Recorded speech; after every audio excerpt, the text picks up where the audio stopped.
West Bengal বোর্ডের computer science এবং computer অ্যাপ্লিকেশনের সিলেবাস এই সেশন থেকে চেঞ্জ হচ্ছে। এই নিয়ে অনেকের অনেক কোয়ারিজ ছিল, কি কি চ্যাপ্টার ইন্ট্রোডিউস হলো, কোন কোন চ্যাপ্টার বাদ গেল, পাইথন আসছে অনেকে শুনেছি, তো পাইথন কতটা আসছে, অ্যাপ্লিকেশনে পাইথন এসছে কিনা, এলে কতটা এসছে, অ্যাপ্লিকেশনে কী কী পার্ট থাকছে পাইথনের, সায়েন্সে কী কী পার্ট থাকছে পাইথনের, সিলেবাস সোজা হলো নাকি শক্ত হলো, এই পার্টগুলো আমাদের জানার খুব প্রয়োজন বলে অনেক রিকোয়েস্ট এসেছিল। তো সেই জন্য সেই ভিডিও আসছে ইউটিউবে।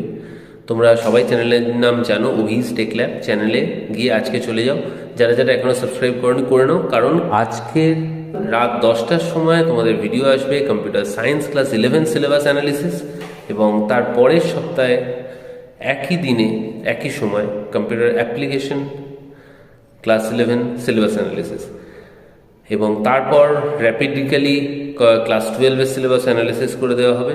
তো কিপ ওয়াচিং।